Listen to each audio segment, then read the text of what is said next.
What's the haps?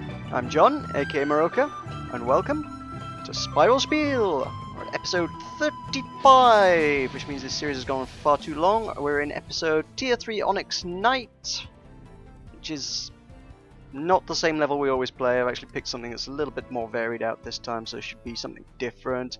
Mostly shock themed, which is good for a giggle because I'm awful at that. So, let's forge on! And this is a compound one, and I hate compounds, so let's see how this goes. And in retrospect, actually, what with it being a beastie compound, I probably should have taken the old Blitz Needle, but it's okay, this guy will have to do. I've got a pointy sword for a reason. So, obviously, Kickstarter news. Kickstarter, very important. You all care about that greatly. Kickstarter. We hit our goal last Thursday, I think it would have been. Ow. Ow, ow, ow, bombs everywhere. Stop with the bombs. Seriously, stop it. So yeah, hit the goal. And then some. One very generous contributor up to the highest reward we offer, which I made that not actually expecting anyone to actually pick that reward, and now someone's actually picked it out, and I'm like, oh, now we need to make good on these rewards. I'm not quite sure if... Yeah, I'm sure we can, but I wasn't expecting to have to. That's what's got me. Whoa, watch the spikes. So yeah, one very generous donator has pushed us almost all the way up to our first stretch goal. So we've hit our main goal. The event will be going ahead with the big screen, cinema screen gaming. The event organizer, not the event organizer, the venue owner, in fact, tells me that they've recently acquired a new super awesome projector, so that'll go great on the cinema screen, saves us having to hire out an expensive one, which was something I was slightly concerned about, but that's no longer an issue. We now have access to a really cool, awesome projector straight out of the building. No issues there whatsoever. And these guys are electric versus my electric gun, that's no good. So, first stretch goal stands at £450 and gets us the rock band room and stage, which is a lot of fun. Everyone always liked that one. We set up rock band and do the world's greatest karaoke you've ever seen. Just get up on stage and play rock band in front of all your mates, and you can be a rock star. And we get all the lights and smoke machines and big PA system, and it's freaking sweet. And we are now, as it stands, at, what are we at? We are at, let me refer to my notes, 128% is what we stand at. Not that the percentage matters too much anymore. We are £25 short of Rock Band, which is only a t-shirt away. If you want a t-shirt crafted by my own fair hands, that would be enough to push us over the edge and get us Rock Band. From there, it is a mere short jaunt of £150 further before we can get tabletop room, which my mate Tom is itching to make a reality. He runs a tabletop gaming shop and he wants to bring all of his stuff and fill our room with tabletop gaming goodies and folks to show you how to play it, because there's likely to be some weird stuff you don't know how to play, and that's gonna be cool. But we have 7 days to go. Matter of fact, we have 7 days to go today, and this video will be going up tomorrow, obviously, which means by the time you see this video, there will in fact only be 6 days to go. That's how time works. One day later, there's only 6 days to go. So, time's running out. By the time next week's video goes out, I think there will be 1 hour to go, which is cutting a little bit fine. And basically, if you're actually looking to pitch in at all, now would be a really fantastic time to do so, and we would love your support because we want to make this as awesome as humanly possible. So that's that. So, next up, our obviously new recurring segment is Spiral Knights News. Spiral Knights News this week, another screenshot, as is tradition at the moment. It's Tuesday evening where I am, so that must mean there's a new screenshot out on all of your favorite social media platforms. Go over to Twitter or Facebook, check out the Spiral Knights feeds, and there is a picture of this week not a battle sprite. They've changed it up a bit. This is, and I like this, the battle sprites were good, but this is actually new content. There's a new boss up this time, named the Collector. Description tells us that the Collector likes collecting battle sprites, but recently he's decided he wants to start collecting knights, and he would like to add you to his collection. It's a big kind of construct looking thing, looks very robotic, so I'd imagine that'll be under the construct family. Where and what role he will feature in the game, can only speculate at this stage. They might be adding new levels to it, as in like an entirely new dungeon, kind of Romulus Twins, kind of that in that kind of vein. Or are these guys open? Some of these cupboards open. I wanted to shoot them and find out. Yeah, it could be a full new level. It might be part of a danger mission. It could be like a mini boss just at the end of some of the other missions, like the battle pods. Hard to say. Not much to go on other than a screenshot of a big guy stomping around, wanting to eat knights, and well, maybe not eat, but wanting to collect knights. But presumably he needs to defeat you in combat first before he can collect you. So that's that. That's Spiral Knight's screenshot this week. In addition, and you probably already know this because if you play the game, you'll have logged on recently and seen there's a little message icon in the top corner which says the test server is now open. So, as is tradition, if you have paid £10 towards whatever content of varying forms in Spiral Knights within the last 30 days, if you bought £30 worth of, I don't know, hats, energy, whatever, you know, the usual things that you can buy with currency. If you spent, did I say £10? I think I probably said £10 a couple of times there, didn't I? If you spend $10, that is, if you spent $10, you can have access to that test server. I have not. I shall not be doing so. And people have asked, why don't I cover the test server footage before myself? And I think the safe answer is I don't want to pay $10 every time. And on top of that, the fact is that you're not really supposed to actually post any content of it outside of the specified forums. There is a forum for talking about it on the Spiral Knights forums, and if you post it outside of there, they ain't happy, and I don't want to get my channel into trouble, so we'll keep playing the ordinary content.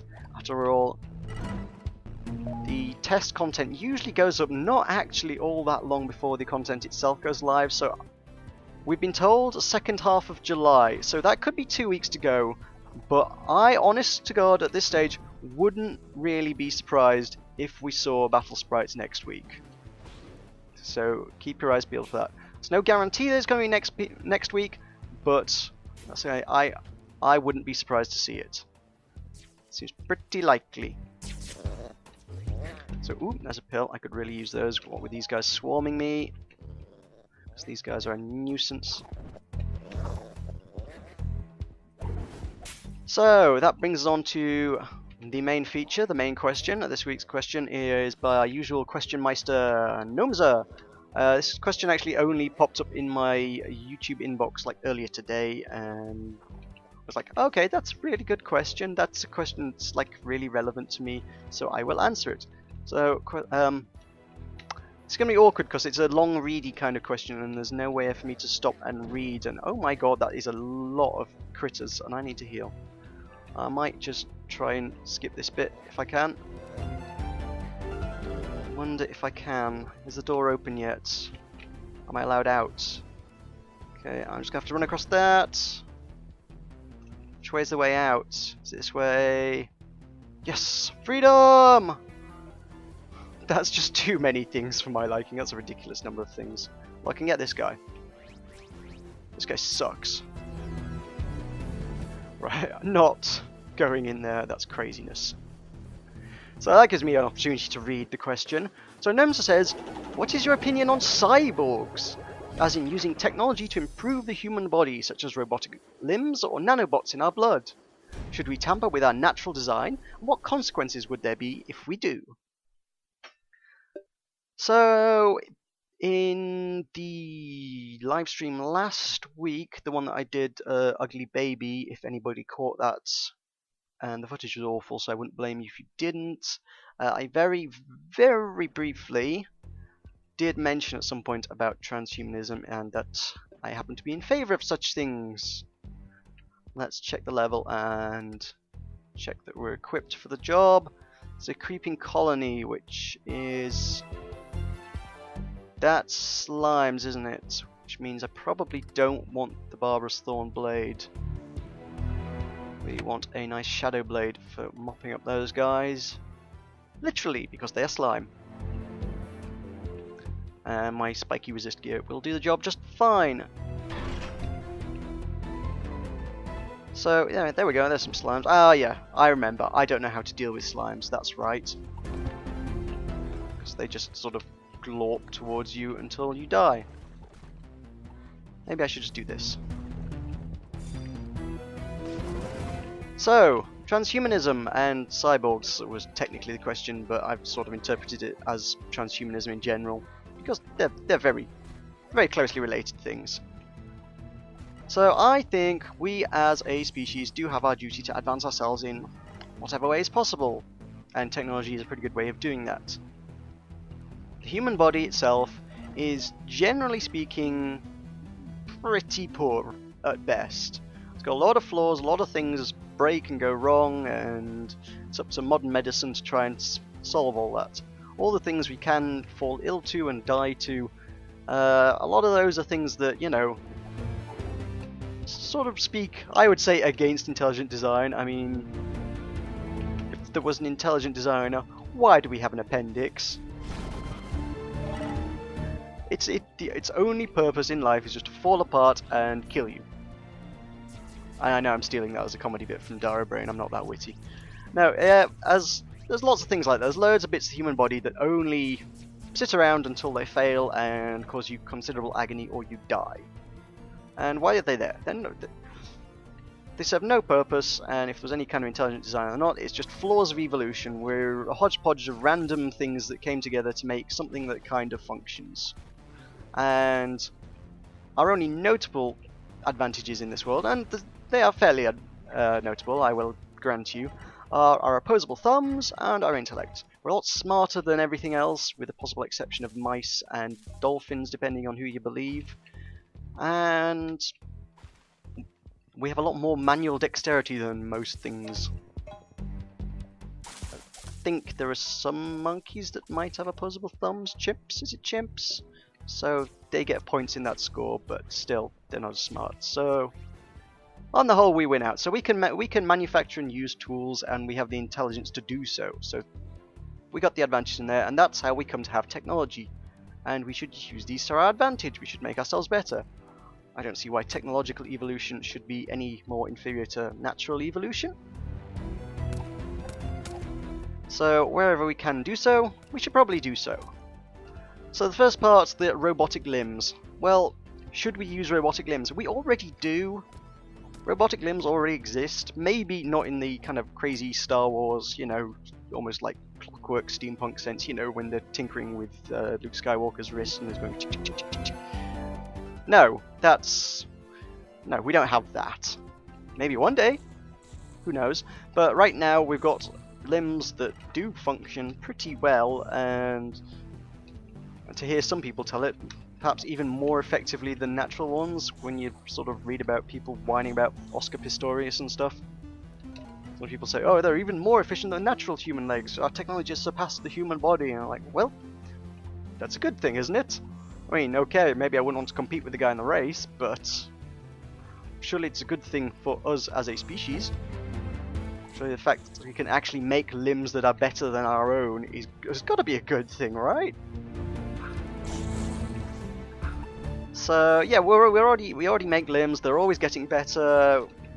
People are always designing better and more efficient limbs, and they improve year on year on year, and they're only going to continue to do so. So that's great. That's a good start. And I can't see any drawbacks to that. Nanobots. I presume we're talking sort of in the sense of inject nanobots into your blood and they will do all sorts of crazy things to enhance your body kind of stuff. which is a very sci-fi thing. People not familiar with nanobots, basically we're talking about really, really microscopic little robots that, you know, they're on a nanometer scale, which is why they're nanobots. And such things do exist on a really crude level. We're talking, when people talk about it in a sci-fi context, it's almost like they're really advanced things. There's a really god-awful movie, actually it's not god-awful, it's awesome. It's generally rated as being god-awful, that I quite like from years back, which, it's X vs. Sever Ballistic, which was... The movie was supposed to come out before the video game. It was a shooter on the Game Boy Advance, and it was pretty poor, and there was a movie about it, and the movie I think was supposed to come first, but the development took so long that the game and the sequel came out before the movie, and it was all action, no plot movie, but the basic gist of it was nanobots, which was pretty much mostly what it boiled down to. And it kept showing these screens of these tiny little robots swaying through people's bloodstream, and it had claws and it could inject things, and it had sort of tanks and limbs and things it could move around. It's like, yeah, that's not nanobots, that's not actually... that's the very sci-fi definition of it. These little, like, almost like fish-like creatures swimming through the bloodstream, swinging through the bloodstream and interacting with things, and it could build and it could destroy, and it has the power to mend and heal and change and build and all sorts. And that's totally in the realm of sci-fi. Don't get me wrong, I love the idea. That's a great concept, because it almost paves the way for calling it like a universal antidote. I mean, basically, if it could swim through your body and head to wherever it was needed, it could seek out cancer cells and kill cancer cells, find failing organs and repair them with new tissue. It'd just be like white blood cells plus. In fact, we've already been over the whole stem cell thing. It's pretty much like robotic stem cells, I guess. So there's that. So it is a great concept, but I don't think that's quite anywhere near completion within our lifetimes. But neat little thing to think about nonetheless. I mean, there is a book I read last year by my favourite author, Alistair Reynolds. Ow, that's not good. I'm shocked and low on health. Run away! Oh god, I'm going on it! Oh god! Oh god! That's not good. Heal. Oh god, heal! Heal! Good lord, man! Heal! I'm pressing 1! Jeez. Ah. Okay. Okay, that's a lot of them. I didn't need that. So, Alistair Reynolds is my favourite author. He's a sci-fi writer, and he wrote a book last year called Blue Remembered Earth, sort of about... It's sort of an interesting future kind of scenario. It's about 100, 150 years in the future. Africa's become the dominant superpower, and one of the proliferating technologies is augments, which is basically nanobots injected into the body, and they swim around, go into your brain. You spend a few days feeling a bit woozy, and at the end of it, they built an implant, a little robotic device in your brain without the need for surgery. That means you, I don't know, learn a new skill and learn a new language, whatever. It's Neo, I know Kung Fu and all that, you know. Okay, that's not good. Run away. Why are you not weak to Shadow Construct? You should be weak to Shadow, and then I would have an advantage. I got this. I can use that. Yeah, that does the job pretty well. So, again, a nice idea. I don't think we're anywhere near doing that. The idea was sort of giving you like a heads-up display as well. It's like, oh, the augment could connect to nearby networks, or by this point in the future, planetary networks, and give you whatever information you needed by connecting to sort of, I don't know, Wikipedia, I suppose. God freaking damn.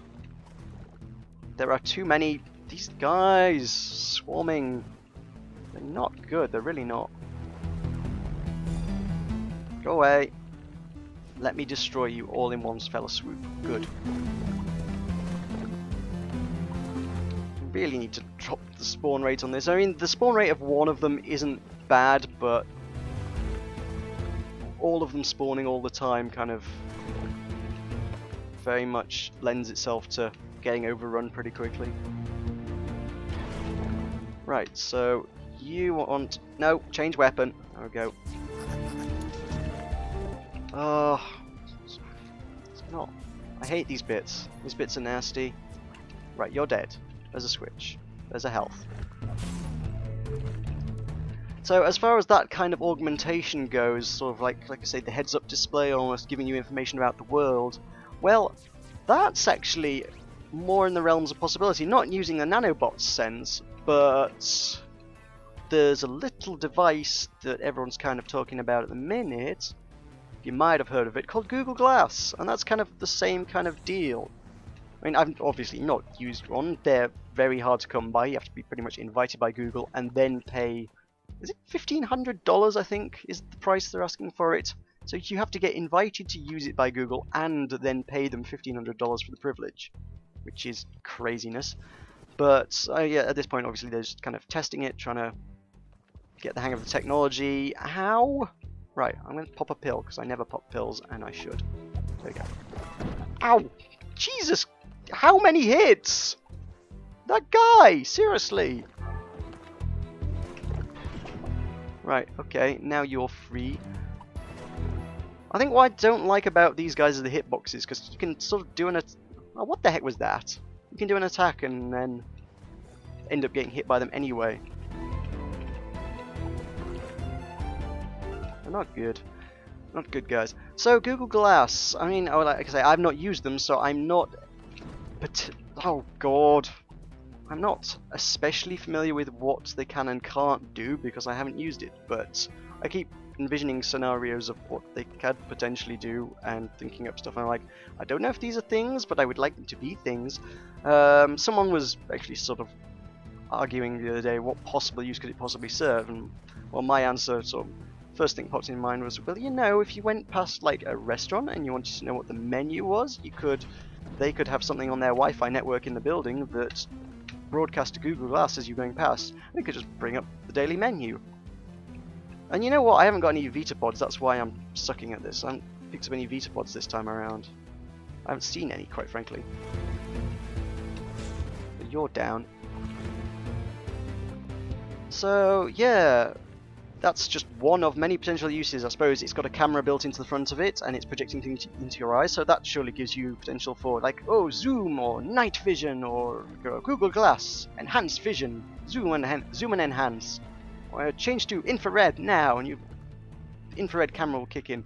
And I'm sure that's quite possible, because people are constantly making really tiny little, quite high-powered camera. I mean, look at stuff like the GoPros. You put a camera like that in something like Google Glass, and that's got the power to be quite, potential to be quite powerful. Your little GoPro camera mounted to the side of your head that shows you stuff, plus the augmented reality stuff. That's kind of cool. That leads the way to a lot of cool stuff. Are we out of this? Are we out of the woods yet, guys? Oh, freaking spiky little buggers!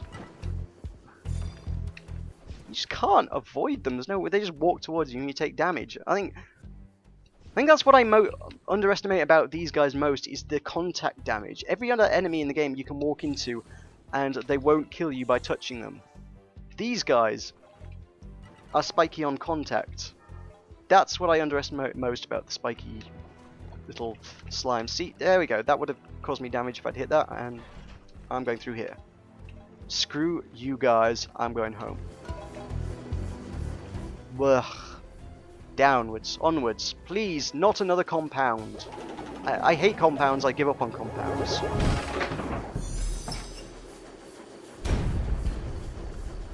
So yeah, that's just a few things I'm sure Google and the techno wizards over there, because they've got freaking geniuses working over there, can come up with a lot better uses than I can just off the top of my head, and these are like the obvious things to me. But all this technology obviously has consequences. Let's have a quick look, see what we're actually dealing with, see what consequences for me might be in here. The consequences are demons, infernal passage. That is a job not for one of those. Let's throw a voltage in there and a little bit of a blitz needle, and swap out the armor. So we've got a divine. Oh, I'm already. Oh, that probably explains a lot. I'm already wearing the divine mantle. I figured I was wearing Skullva. I'm not. Oh. Right, we want a shadow shield. I never change my shield out, and I really need to remember to do that. So there we go. Right, that's a little bit more equipped to deal with fiends. So, the consequences of such technology? Well, a lot of the consequences of technology as they already stand. If you can connect to something, you can usually hack it, or crack it, or break it, or tinker with it. You know, odds are somebody could, I don't know, give your neural augment a virus or something, I don't know. Or your Google Glass. These are things that could happen. And that's kind of on the more benign end of the scale. That's something I guess people would design antiviruses, but it wouldn't stop, I guess, hackers.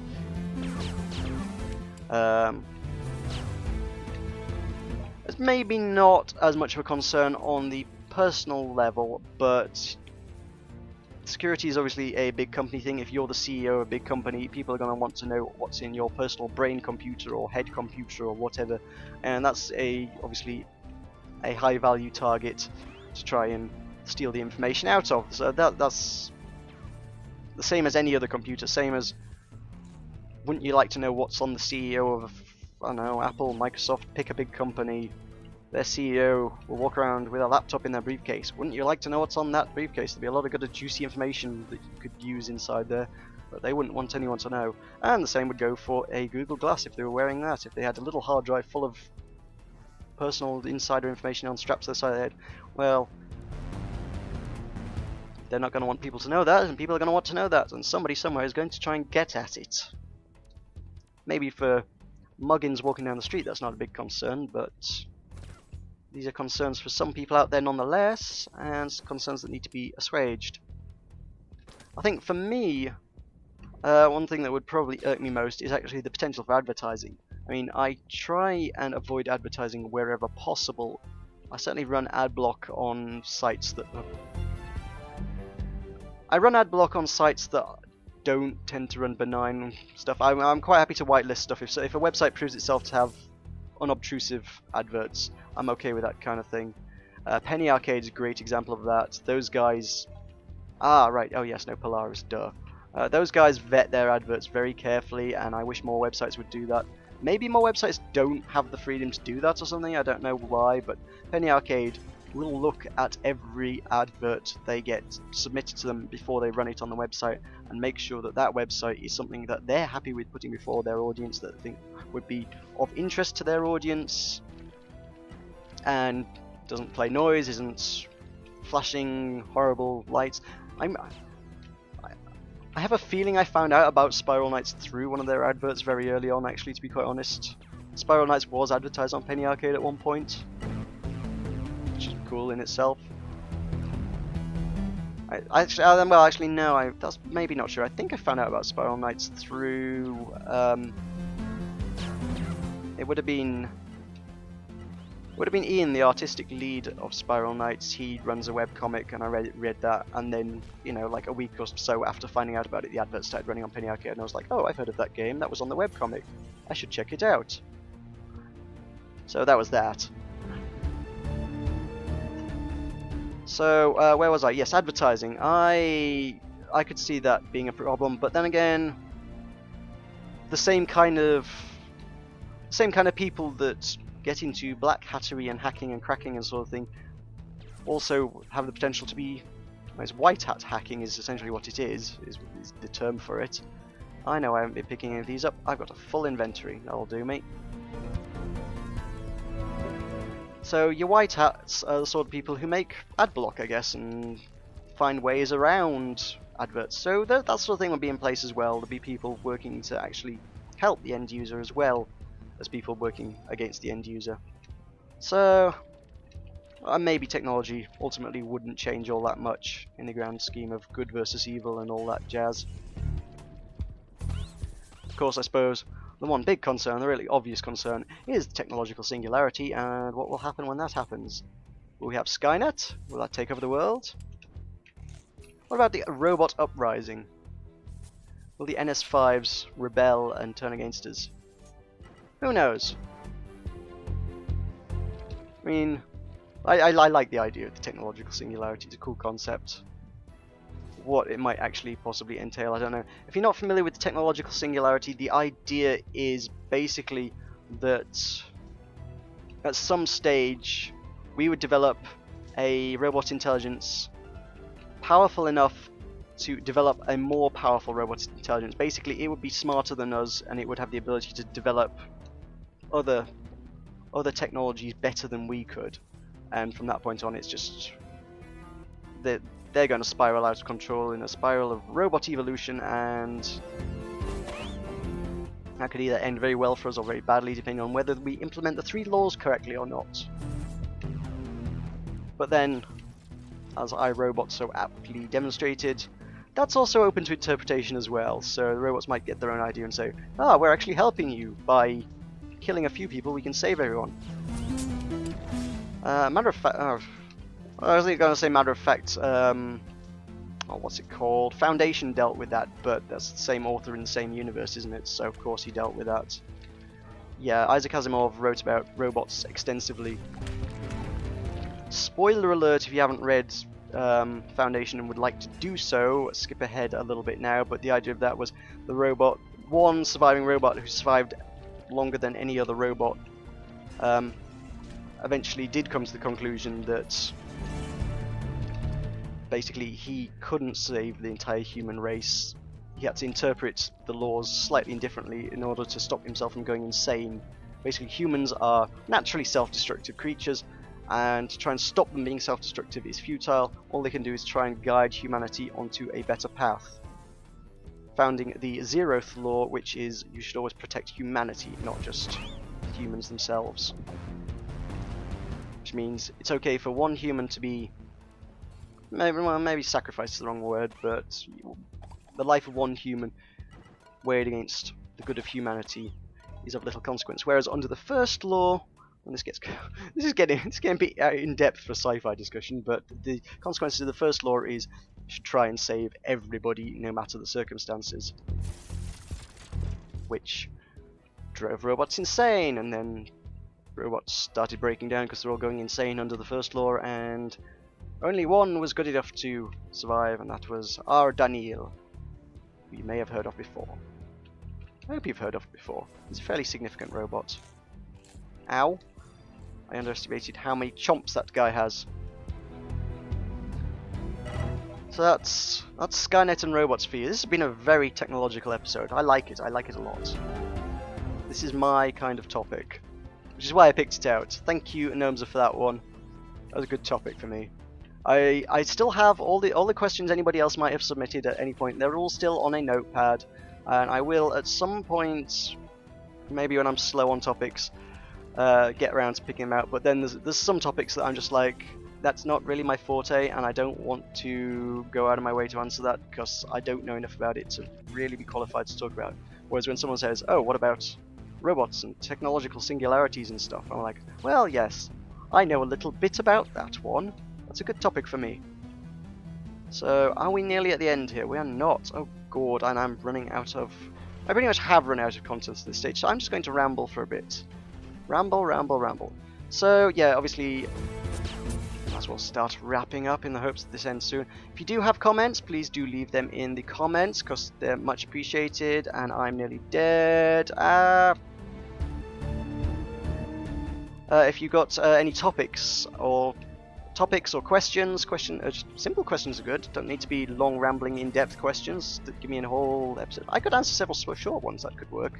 Oh, you gotta be kidding me! Freaking little buggers! Those freaking floppy disks. I've thrown floppy disks at people before. They don't do that much damage. Oh, will you stop healing him? For the love of God. Getting annoyed now. Ow! Drop dead, will you? You too, yeah. I don't dodge my shots, that's not allowed. Right, there we go. So yeah, if you've got topics, questions, no matter how long or short or interesting or boring, although I'd rather have interesting questions, please drop them in the comments and I will try and answer them as soon as possible. Is this the end? Please tell me this is the end. It looks like an end. Could be. Yay! I got a forge spark. don't know how many of those I've amassed. I've probably amassed quite a few of those by now. Okay, seriously, we're not at the end yet. If I die, I may just, you know... I may die and I may just call the episode there. It seems like the likely thing to do at this stage. So how are you folks? Good? Good. How about a joke? Like a joke? Let's have a joke. So, you've probably heard in the news they've been doing a bunch of digging over in Egypt, you know? Well, the pyramids and the Egyptians and all that. There's a lot of archaeology going on over there. Then, well, they've unearthed a new tomb, which is kind of a bit of a breakthrough in itself. I mean, at this point we thought we'd found most of them. So, yeah, a new tomb, that's been unearthed. That's pretty big news in itself. And archaeologists, they got it open. Massive, exciting discovery. Oh, can't wait to see what's inside. And the sarcophagus. Oh, this is brilliant. You can actually get some more actual Egyptian relics. We love these. These are great things. And cracked open the tomb. Oh my god, there's actually a pharaoh still inside this. There's a body, a mummified body sat there. I mean, that's never been heard of before. I mean, throughout the years, all the tomb raiders come through and shoot tigers in the face and steal all the relics, you know, as tomb raiders tend to do. And this one actually had a body still in it, and this is amazing. And the weirdest part of all is that this body was totally covered in chocolate. It's really weird. And the archaeologists said, well, it must be a Pharaoh Rocher. Thank you. I'll be here all week. That was a customer. That was a joke provided to me by a customer at work. So thank him for that one, and I'll try and refrain from the awful jokes in future. So please remember to leave a like for awful jokes.